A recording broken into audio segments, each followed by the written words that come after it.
Sweden chose not to suppress basic civil liberties under the excuse that the Chinese cough will kill everyone. They remained unimpressed by the obviously wrong but scary graph models written by highly discredited British professors, and they also refused to panic. For the most part, anyway. Except for a few paid shills in the Cathedral Media, but that was to be expected.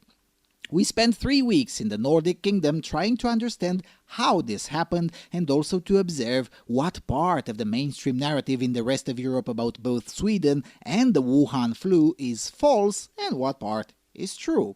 We tried to explain most of that in the previous 3 episodes, but what are the lessons to be drawn from this? Are there any lessons? Will anyone even care? Let's explore.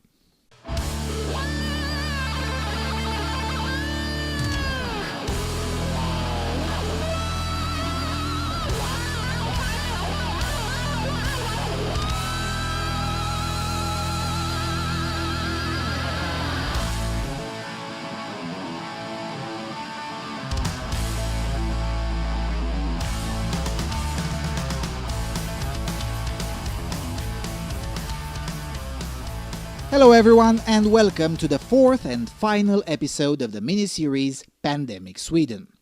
So, by the time most of you will be watching this video, it will have been mainstream information that the Swedish strategy not only worked, but worked really well.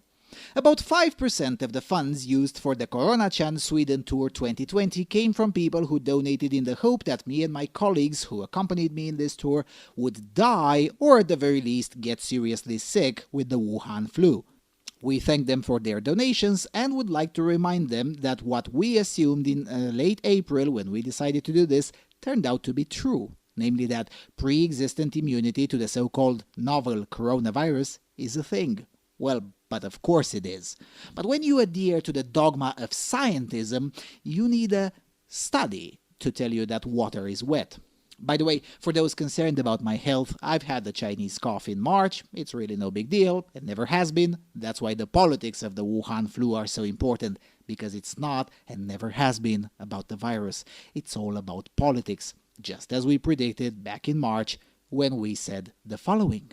But the version that was there appears to have been worse than the version observed in Europe right now. It's just like the flu. Yeah, it is so you can more have, or less a flu. The thing is that the panicking for it, although I don't see it as entirely justified, has been very useful for various politicians, both large and small. Said that don't let any panic go to waste. Don't let any tragedy, a good crisis go to waste. Waste. He was quoting Sololin. So I don't think that the conspiracy theory that they planned for this or that they wanted this, but it's an opportunity. Yes, it's like, look, people are looking for solutions. Why can't we pass some of the legislation that we normally wouldn't have passed? So that would be the first lesson. Never yield to panic. Sweden did that, and it helped a lot. We can discuss details about strategies, and we did some of that in the previous episode, but the overall idea remains. If you don't yield to panic, things will generally turn out better than if you had yielded to the panic. And this is a timeless lesson discussed in many historical records, and it applies to any panic-generating event, whether it's a fire, a war, a mass shooting, or an epidemic. In most disasters, when all is said and done, the number of victims related to the panic is at least equal, if not higher, than the number of the victims related to the disaster itself. This will, for sure, be true in the case of the Chinese cough as well. Millions will die of starvation resulted from the disruption of the supply chains. Millions more will die quite soon as a result of having had hospitals shut down or empty and essential treatments postponed. All of these will have been as a result of panic resulted from the irrationality concerning the Wuhan virus. Sweden refused to do any of that. With 70% of the population trusting the FHM and refusing to panic, life went on, and when all will be said and done, they will pay a much lower cost, both in human life and in economic terms. Not to mention the cost in mental health, which will be, for the most part, statistically zero in Sweden, as opposed to most of the rest of Europe. By the way, if you have money to invest in new private mental health clinics. Demand for that is surging and will continue to surge for the foreseeable future. The second important lesson to be learned is that having a strong constitution tends to help a lot. Even if politicians don't want to observe it, it still helps. Remember, Swedish politicians wanted to go with the globalist wisdom, but they didn't, at least in part because they couldn't. This is very important to keep in mind next time you vote or next time some individual or politician wants to make changes to your constitution. Or the next time when you may be inclined to think that these kinds of discussions about fundamental freedoms, about civilizational foundations, and other subtopics routinely discussed on the Freedom Alternative Network are somehow academic and not related to practical life. Well, yeah. Who would have thought that knowing your rights and vigorously asserting and enforcing them tends to be a good idea? These things are not academic. As explained back in 2015 in the video How Can Liberty Win?, the purpose of a freedom lover is to always wash the car. Rust and dust will always be there, and if you don't clean it up, soon enough you'll have a non-functional car of a different color. Same goes with aggressive totalitarian control. The attempts are always there and will always be there. The excuse varies, but the intent is always there.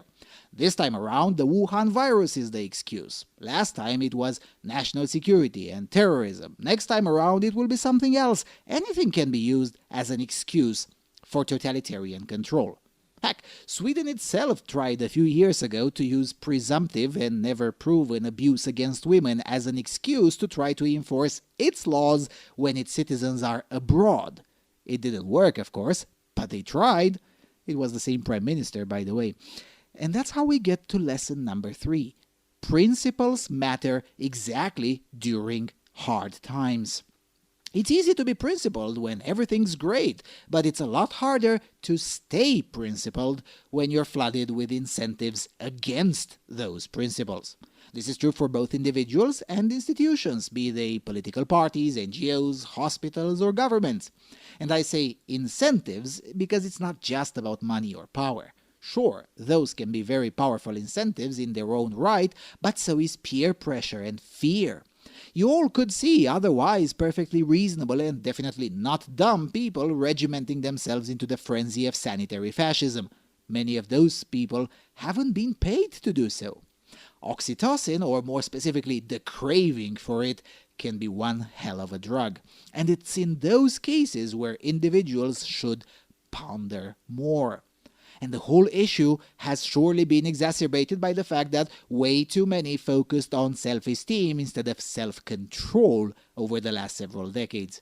That's a long story. But still, restraint and not jumping to conclusions at the first narrative thrown at you tends to help. And it was, and continues to be, very interesting to observe that those who fancied themselves as skeptics took the bait hook, line, and sinker, while the stereotypically credulous Swedes, for the most part, didn't. Sure, there are exceptions and nuances, but even comparing the most panic-hard outlets in Sweden versus the moderate ones in Italy, for instance, and there's still a tremendous difference favoring the Swedish approach.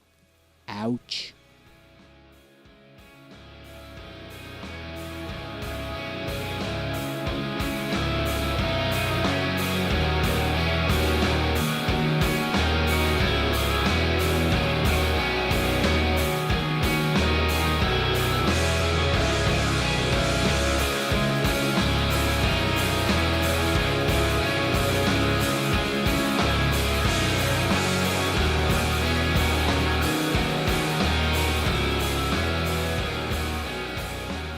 Lesson number 4.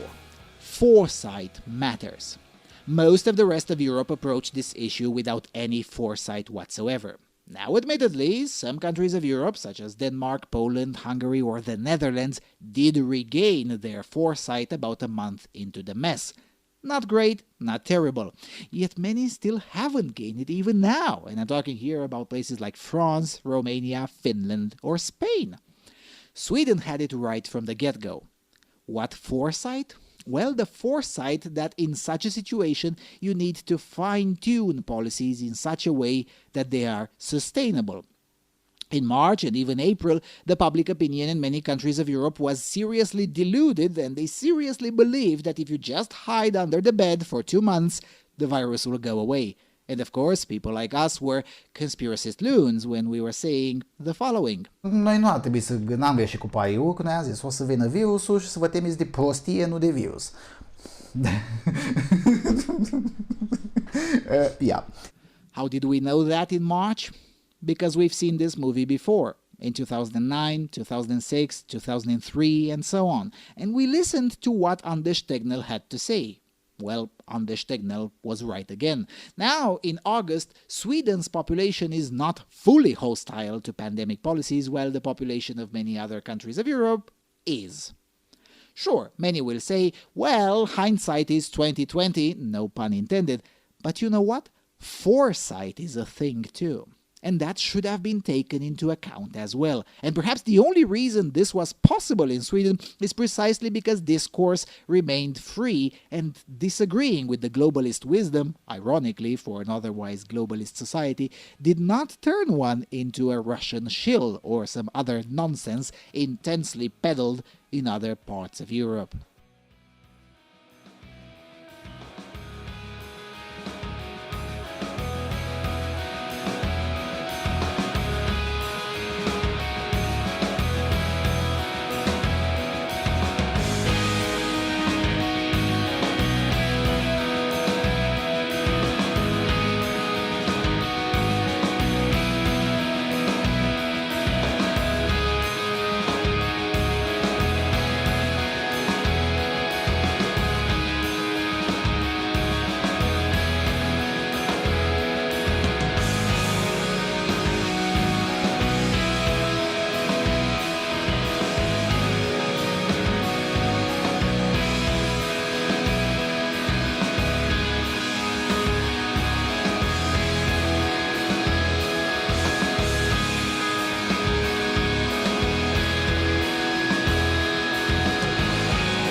Lesson 5. When unsure, no policy is better than any policy. Or if you want, trust the individual more than the bureaucrat.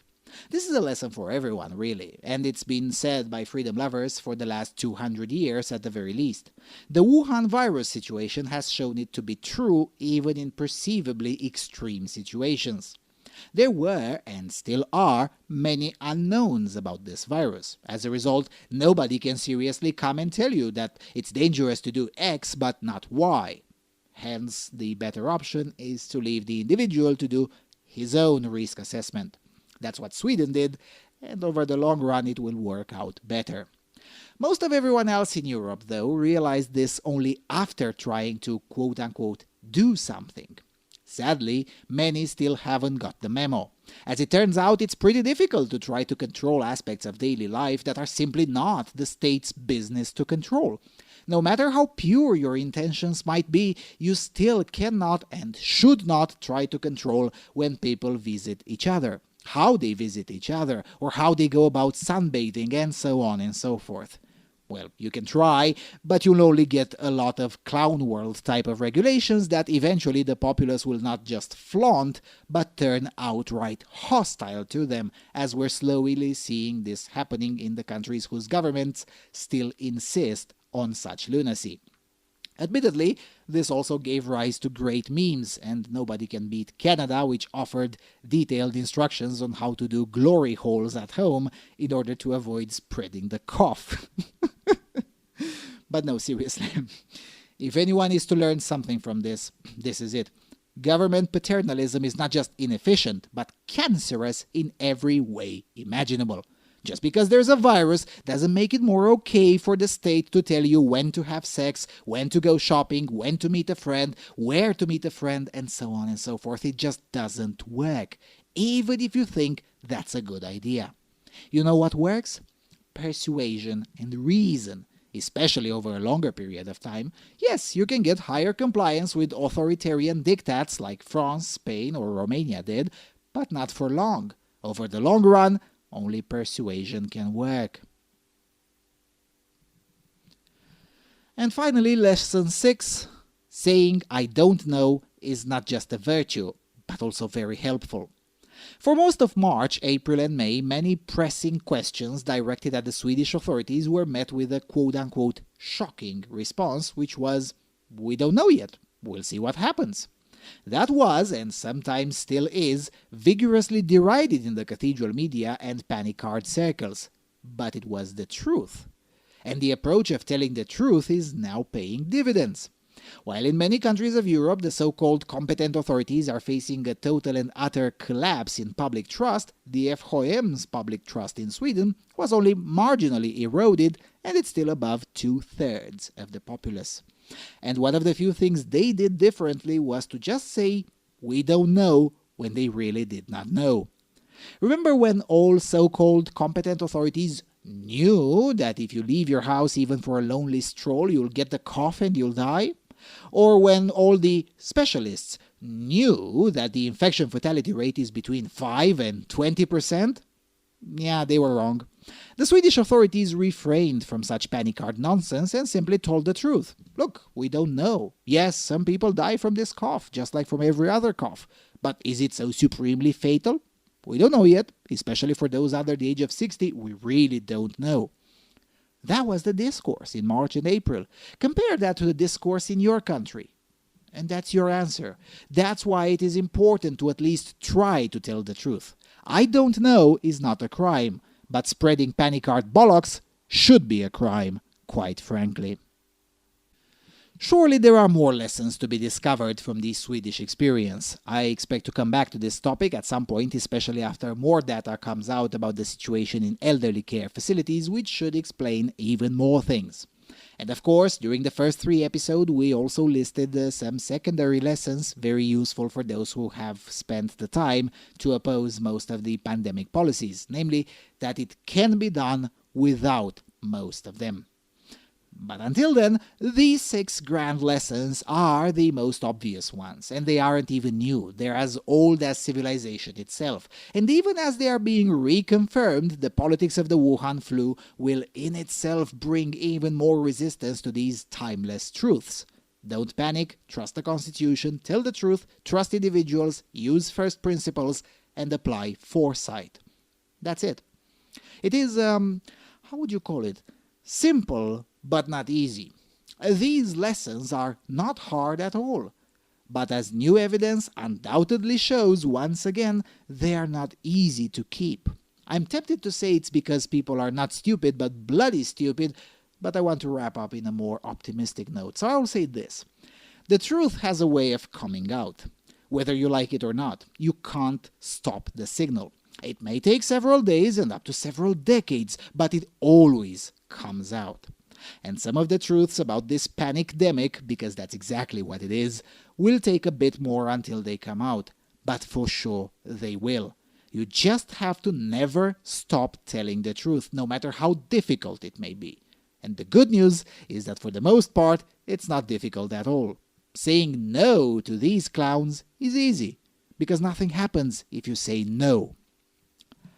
And with all of that being said, thank you all for watching. Thank you for your continuous and generous support. Many thanks to those who made this tour possible. Couldn't have done it without you. Don't forget to subscribe, visit our website, and I will see you all soon on the Freedom Alternative.